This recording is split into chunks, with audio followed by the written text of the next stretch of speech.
Salve galera, tá começando mais um vídeo do Conversa Automotiva. Se você não é inscrito no nosso canal, por favor se inscreva, deixe seu like, compartilhe o vídeo. E se você não conhece nosso Instagram, vou estar deixando o link aí na descrição. Passa lá, segue e fica por dentro de tudo que vai rolar aqui no canal e também nas postagens que a gente faz lá. Todo dia é conteúdo 100% automotivo. Então vamos falar de carro.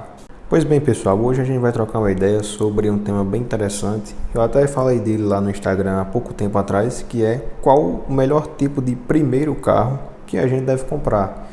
Eu escolhi esse tema porque a gente também tem uma grande quantidade de pessoas, principalmente de jovens que estão ingressando nesse meio. A galera aí está passando para a faculdade, está ganhando carro, quem não está ganhando está comprando e sempre surgem as dúvidas de qual carro comprar. E é um ponto muito bacana porque o primeiro carro, na minha opinião, é sempre o mais importante da sua vida. Porque é nele que a gente vai conseguir meio que criar os hábitos corretos, independente de qual carro você terá no futuro, de cuidados, de manutenção, né? Então a gente consegue ter basicamente todos esses hábitos aí desde o primeiro carro. É nele que a gente aprende tudo isso. Então para mim é sem dúvidas o carro mais importante que a gente pode ter na vida. Primeiramente, a gente deve pensar de um modo em que o mundo que a gente vive é um mundo muito capitalista. Então, por exemplo, cada vez mais os carros estão ficando, digamos assim, mais estilosos, mais tecnológicos e tidos como carros de playboyzinho, digamos assim. Então, para aquela galera que está começando agora, aquilo ali vai meio que subindo a cabeça e o pessoal quer também ter um carro daquele. Então, às vezes, como primeiro carro, o pessoal sempre vai procurar ali, eu quero um carrinho mais estiloso, quero um carrinho que seja mais isso, mais aquilo.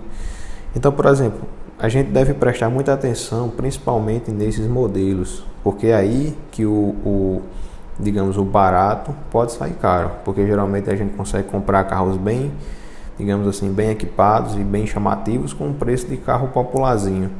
Então, é aí que a gente deve ter cuidado. Então, por que a gente deve ter cuidado? Se vocês pesquisarem aí 6 carros legais como primeiro carro, aqui no YouTube ou também no Google, vai sempre aparecer um vídeo que só vai ter lasanha. Então, por exemplo, você vai achar carros da Volvo, vai achar carros da BMW, carros da Mercedes, tudo por um preço muito acessível, sei lá, 20 mil reais, 25 mil reais, até 30 mil reais, para você pegar um carrinho mais bacana. E esse barato pode sair muito caro. Por quê? Porque você está comprando um carro de luxo. E o carro de luxo, apesar, digamos assim, de ter uma construção muito boa em relação a, digamos, a um popular que a gente tem, o custo de manutenção dele vai ser carro de luxo. Ou seja, você compra um carro barato, mas de manutenção vai ser caro igual um carro 2020, 2021.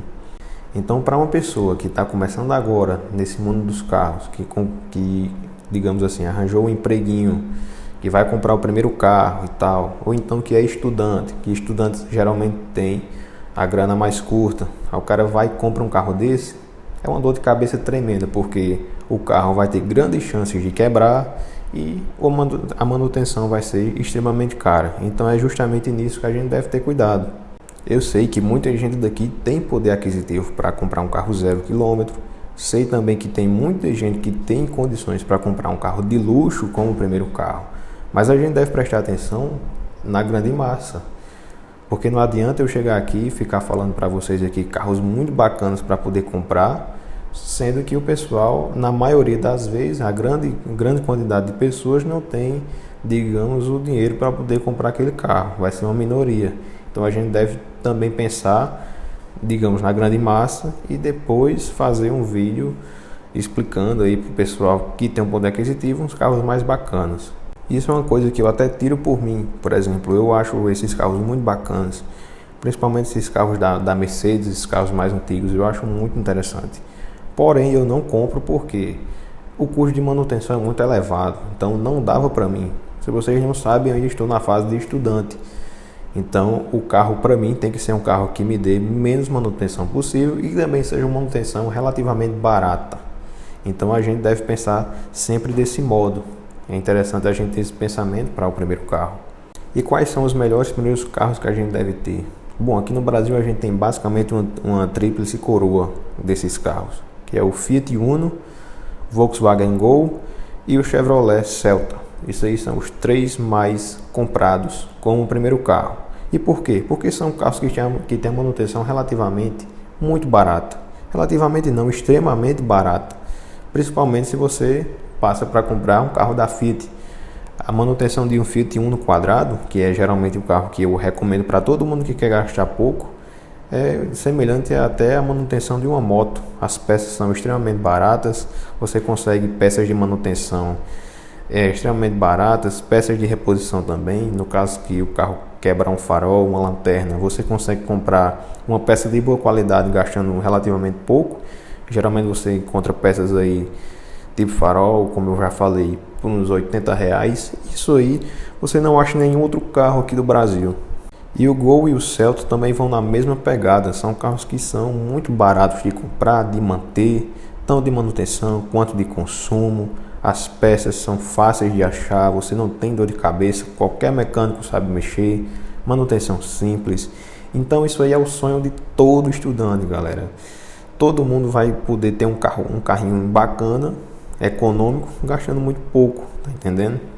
Mas vez ou outra surge o pensamento, mas não é um carro tão bacana, eu sei. Então, por exemplo, quando você compra o primeiro carro, o carro vai ter um carro para lhe servir de primeira instância, de primeiro modo, para você se locomover ali no meio urbano sem ter dor de cabeça e de uma forma barata. Não é para ser bonito, é para ser funcional. Mas com 17 mil eu compro um Civic, com 25 mil eu compro um Corolla. São carros que são extremamente resistentes, porém a gente tem que levar em consideração a questão da manutenção. O consumo do Civic, o consumo do Corolla vão ser bem mais elevados do que um carro 1.0. As peças deles também vão ser bem mais caras. Por quê? Porque peça de japonês é cara. Todo mundo fala que peça de Toyota é barato aonde? Porque eu não acho, sinceramente eu não acho nada barato. Então, por exemplo, se um Corolla chegar a quebrar uma lanterna, você vai ter que gastar aí uns R$400 só da lanterna. Então a gente deve pensar por esse lado. Com o primeiro carro, a gente compra um carrinho bem mais barato. Já como segundo carro, aí sim seria interessante a gente passar para um Civic desse, passar para um Corolla desse, como segundo carro. Por quê? Porque geralmente aí já vai ter umas condições melhores, a gente consegue um emprego melhor. Quem está estudando se forma, consegue um emprego, compra um carrinho melhor, e é que se torna bem mais interessante. Porque se você chega para mim perguntando qual primeiro carro deve comprar e eu indico uma BMW velha para você, seu amigo eu não vou estar sendo. Então eu sempre parto para esse lado mais funcional dos carros. Então a gente deve comprar carros baratos, carros de manutenção baixa, manutenção fácil e de peças em abundância. Então isso aí são os principais fatores que a gente deve analisar quando vai comprar o primeiro carro. Pois bem, o vídeo de hoje foi bem mais breve, espero que vocês tenham gostado. Foi apenas para a gente trocar uma ideia aqui geral de como escolher o primeiro carro, ser praticamente um guia para abrir o olho de muitas pessoas que estão nessa fase da sua vida. Então, mais uma vez, curtam, comentem, compartilhem. Até a próxima semana e forte abraço.